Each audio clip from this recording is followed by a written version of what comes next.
Top 100 Nen abilities. Number 99 will shock you!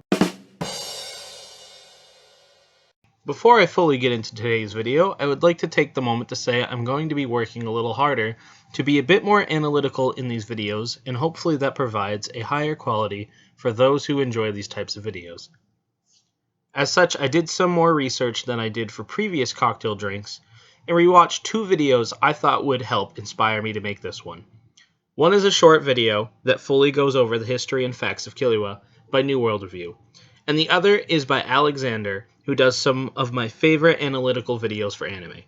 I've linked both in the description below for those interested. Anyway, on with the video. Hunter x Hunter is one of my favorite anime, and in my opinion one of the best anime because of its near perfect use of characters, symbolism, and the balance it strikes between light-hearted moments and heavy emotional trauma in its plot. I have many favorite characters from the show that I could talk about at great lengths, but for today, we'll be examining Killua. Killua Zoldyck is the third child of Silva and Killua Zoldyck. The Zoldicks are a family of assassins, to which Killua is the next heir to at the start of the story. However, this lifestyle isn't one Killua is entirely interested in. For me, this is one of the most relatable things about Killua, is that he doesn't particularly know what he wants in life, but he does know that he doesn't want the life his family tries to create for him. I think pretty much everyone can relate to someone in life trying to set up goals and expectations that, even if created with the best intention, end up not being the lifestyle we want to end up with. And that's one of the most compelling things about following Killua's journey, is seeing the struggle he faces when trying to become his own person, when his family goes to extreme lengths to try and make him into a perfect killing machine. Meeting the main character of the story, Gon, is one of the best things that could happen to Killua, and in hindsight, one of the strongest aspects of the story is comparing and contrasting the character's growth from the start of the Hunter exam arc to the end of the 2011 anime and the Chairman arc. Gon is a lovable, kind character, full of self-confidence and easy to make friends with, but is sometimes too stubborn for his own good and doesn't know when to back down. And he also has some dark undertones that are foreshadowed throughout the series that hit a climax during a very particular point in the series. Meanwhile, Killua is intelligent and pragmatic. Due to an upbringing, almost never makes friends, and when he does, his self-doubts can get in the way. Unlike Gon, who never knows when to back down, Killua is the polar opposite, and is prone to running away in unfavorable situations, although this is largely for reasons I'm about to explain. On top of being subject to traumatic experiences from his family, who would go as far to torture him, Killua's older brother Illumi placed a Nen needle in Killua that would trigger his fight-or-flight response to always react with flight, in any situation that proved too much for him. I think his life experiences alone would have caused this reaction for quite a while, but even as we watch him grow over the series, this needle directly stops Killua from ever reaching his full potential for the lifestyle he wants. As a result, this needle is a very satisfying metaphorical plot device, so that when Killua finally removes the needle, we have a very well-defined point in the story where Killua's growth has finally reached a point where his determination, self-confidence, and purpose have hit a point where Killua has finally succeeded in being his own person. So, with all this in mind, now comes the challenge: making a drink that will fit with this complex but lovable character. Killua's color palette is made up of blue and white, so I think we'll focus on the blue aspect and use blue carousel. Additionally, this will work wonders because a lot of drinks made with blue carousel have the word electric in their title, so it's very fitting for this to be one of the ingredients. Next, we're going to focus on Killua's preferences when it comes to food. We know that he loves sweets, particularly chocolate. And we know that he loves it because he spent 200 million Jenny on it once. For our next ingredient, we'll be using half and half.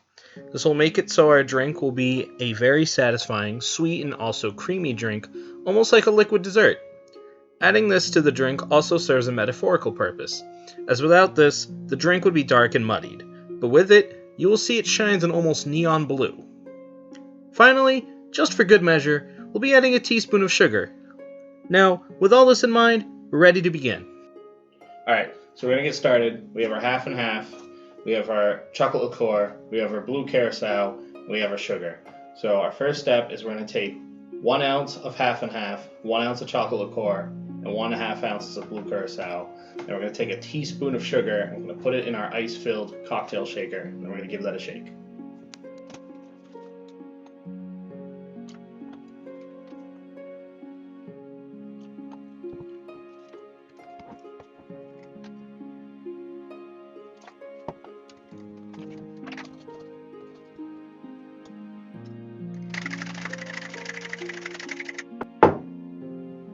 Take this glass, pour it right in.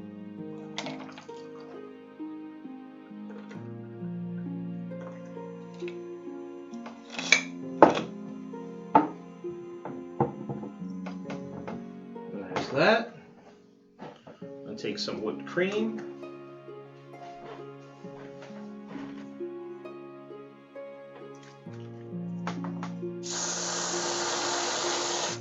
That's just going to be our nice garnish.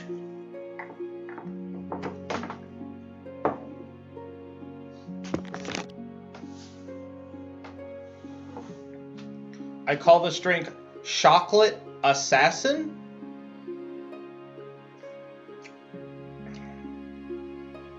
I think it's even better than I thought it was going to be, because my biggest fear was that the citrus and the chocolate weren't going to mix properly. It was going to make it taste kind of odd.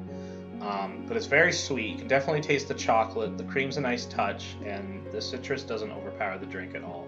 In fact, you can barely taste it, but it's still there. I think it's amazing. I recommend this one. I think it came out just about as blue as I was hoping. Blue curacao has a lot of blue coloring in it, so it usually overpowers it. But I was worried that since the chocolate isn't like a white color or something, or like a lighter color, so it doesn't always mix well, which is why I had to use a little more than equal parts of each of them. But I think it came out really nice. I think it's a very good color representation of Killua. Maybe even throw in a bit more whipped cream if you want to have a little more of the white and blue to match his color palette. But that's going to be it for today, guys. Thanks for watching. This has been a cocktail video for Killua Zoldyck. I hope you've enjoyed. Like, comment, subscribe, do all the fun YouTube things. It was great having you. Peace out, guys.